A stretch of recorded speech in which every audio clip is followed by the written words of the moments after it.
conheço uma pessoa, um dos melhores caráter que conheço, não vejo se desviar em nada, odeia mentiras e é muito ético em tudo. Só que é espírita praticante, daqueles que realiza o evangelho toda semana, né, e não abre mão dos seus estudos espíritas. Nesse caso, ele não será salvo? Como seria? Olha, gente, vamos só falar algumas questões aqui, né? Eu adoro esse termo aqui, assim, muito ético, muito ético. Assim, ético é uma daquelas coisas que a pessoa é ou não é, né? Esse negócio de muito ético, pouco ético, não, eu sou muito isso, muito aquilo, né? Mas eu entendi, obviamente, o que a pessoa está dizendo, mas assim, dizer que não vê desviar em absolutamente nada, talvez não esteja convivendo totalmente, porque é o seguinte, todo mundo, todos nós temos as nossas fragilidades, né? Temos as nossas limitações, mas eu entendi perfeitamente o que ela está dizendo, ou seja, está falando aqui de uma pessoa do bem, uma pessoa boa, né, uma pessoa ali que procura fazer o bem. Está falando de uma pessoa que odeia mentira. E essa pessoa tem ainda, ela colocou aqui uma condição, que é que ela é espírita praticante. E nesse caso, ela não seria salva? Olha, gente, olha só. É com muito respeito e com muito cuidado que eu vou dizer o seguinte aqui. Né? A questão de salvação é uma questão que traz essa dúvida a muitas pessoas. E assim, até mesmo quem não pensa em salvação, se haverá salvação ou não haverá condenação, até as pessoas que não estão nem aí para isso, essas também serão julgadas. E umas serão salvas e outras condenadas. Tá? Então, a questão é o seguinte, o ser humano sempre desejou saber os desígnios de Deus, as coisas de Deus. Tá? Então essa é uma sede. A sede pelo transcendente, ela está presente em todas as pessoas. E daí vem a busca pelas diversas expressões de religiosidade. Diversas formas. E pessoas boas e pessoas más, e pessoas de todas as raças, pessoas de todos, né, masculino, feminino, não importa. Todas as pessoas têm uma sede do transcendente. Elas buscam o transcendente. E essa questão da salvação envolve outra questão aí dogmática, né, de que a vida após a morte, vai ter vida, não vai ter vida. Então, os materialistas chegam a dizer que não, acabou aqui, acabou tudo e não tem mais nada. Enfim, a questão é que nós somos corpo, alma, espírito e estamos destinados. Existe sim um destino. Nosso tempo aqui na Terra, nesse corpo mortal, é transitório, é de passagem. O espírito é eterno, o espírito vai ser julgado, o espírito vai estar eternamente. A salvação, o que é a salvação? É permanente, eternamente, na presença de Deus, certo? E a não salvação, ou a condenação, é a ausência de Deus. A ausência de Deus, tá? Que a Bíblia trata muito bem essa questão. Agora, deixa eu dizer uma coisa aqui. A questão é o seguinte, ninguém, absolutamente ninguém, será julgado por sua ética, por sua capacidade ética. Não é a sua ética quem vai determinar a sua salvação, não.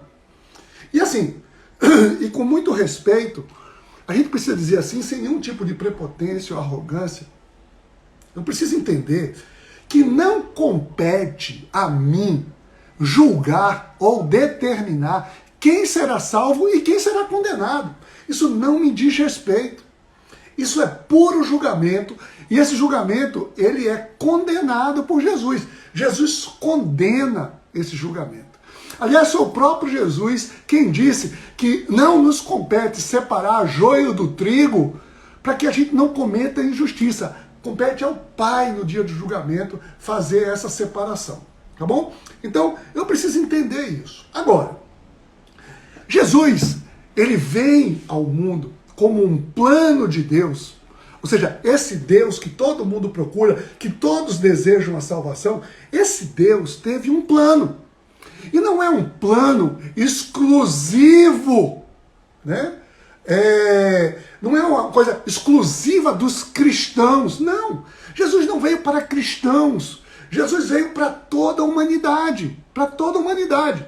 E perceba uma coisa aqui, olha só, um texto clássico, né, no Evangelho, aqui deixa eu abrir, em João 3, diz o seguinte, eu quero que você conhece esse texto, mas eu quero ler, além do versículo 16, e eu quero que fique muito claro uma coisa aqui. Olha só, João 3, a partir do 16, diz assim: porque Deus tanto amou o mundo que deu o seu Filho unigênito para que todo o que nele crê não pereça, mas tenha vida eterna.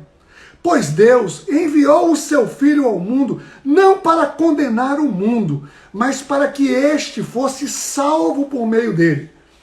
Quem nele crê não é condenado, mas quem não crê já está condenado, porque não crê no nome do Filho unigênito de Deus. Gente, isso que diz a nossa fé é que Jesus veio para salvar o mundo, salvar toda a humanidade. Toda a humanidade. Todos. Paulo, escrevendo aos Romanos, diz que todos pecaram, todos carecem da glória de Deus. Até essa pessoa muito ética que foi dita aqui, ela também tem os seus pecados, ela carece da glória de Deus. Mesmo que ela odeie a mentira, ela faça o bem, faça boas obras a todas as pessoas, né, a quem ela puder, ela carece da glória de Deus, da graça de Deus. Jesus disse também, em João 12, deixa eu abrir aqui, olha só, aqui ó, João 12, no verso 47, preste atenção, João 12, 47, ele diz assim: se alguém ouve as minhas palavras e não lhes obedece, eu não o julgo, pois não vim para julgar o mundo, mas para salvá-lo. Há um juiz para quem me rejeita e não aceita as minhas palavras. A própria palavra que proferi o condenará no último dia. Pois não falei por mim mesmo, mas o Pai que me enviou me ordenou para dizer o que falar. Não sei que o seu mandamento é a vida eterna, porém o que eu digo é exatamente o que o Pai mandou me dizer. Olha, Jesus está dizendo aqui, ele não veio a esse mundo para estabelecer a condenação. Quem vai ser salvo, quem não vai ser salvo. A salvação é uma obra de Deus, é um desejo de Deus, é uma graça de Deus. Deus deseja graciosamente salvar todas as pessoas. Ele deseja salvar todas as pessoas, todas as pessoas. Esse é o desejo dele. Ele está aqui. Mas para isso, todas as pessoas que creem. Olha só. Quer ver? Em 1 Timóteo, deixa eu abrir outro texto aqui. Em 1 Timóteo, deixa eu abrir aqui. Vou pegar aqui a Bíblia. 1 Timóteo 2. 1 Timóteo 2 diz assim. Presta atenção no que diz assim. Olha. Antes de tudo, recomendo que façam súplicas, orações, intercessões e ação de graças por todos os homens, pelos reis, por todos que exercem autoridade, para que tenhamos vida tranquila e pacífica, com toda piedade e dignidade. Isso é bom e agradável perante Deus, nosso Salvador, que deseja que todos os homens sejam salvos e cheguem ao conhecimento da verdade, pois há um só Deus e um só mediador entre Deus e os homens, o homem Cristo Jesus, o qual se entregou a si mesmo como resgate por todos. Esse foi o testemunho dado em seu próprio tempo. Então Paulo está dizendo o seguinte: Deus deseja que a gente deve interceder. Olha, gente, eu tenho dito sempre isso. As pessoas que pensam diferente da gente, que professam uma fé diferente da gente, elas não são nossos adversários. Não. Não, eu sou só dos cristãos e esses outros aqui são meus adversários. Não. Essas pessoas são alvo da nossa intercessão, do nosso amor, das nossas orações, é o que diz aqui a palavra. Essas pessoas, elas representam a nossa missão. A nossa missão é essa, é ir por todo mundo, é levar a toda criatura esse evangelho salvífico. Então, a questão é o seguinte, a pergunta bem clara aqui, ele não será salvo? Isso não compete a mim dizer. Isso não compete a ninguém a dizer.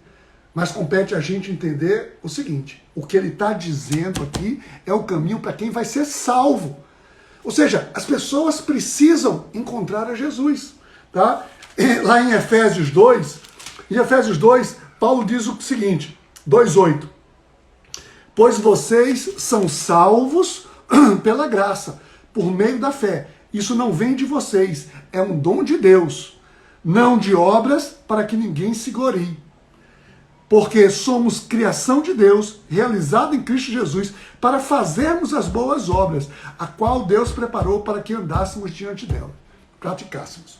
Então, Deus nos salva para que nós pratiquemos as boas obras, e não nós praticamos as boas obras para sermos salvos. Não depende da nossa ética, não depende das nossas ações, a nossa salvação. A nossa salvação é mérito único, exclusivo de Jesus Cristo. A nós basta unicamente crer que Jesus é o Filho de Deus, tá bom? Então, essa é a salvação. Então, a gente tem que sair aí não condenando ninguém, mas indo atrás, para que as pessoas ouçam essa palavra. E não é, venha para o meu time, não. Não é, venha para o meu time, coisa nenhuma. É, vá para Jesus, vá para Jesus. Você quer ir para Deus? Jesus está dizendo, sou o caminho, a verdade e a vida. Como Paulo disse aqui também. Ou seja, o único intermediário entre Deus e os homens é Cristo Jesus. Tá bom? Essa é a nossa fé. É assim que nós cremos. Tá bom?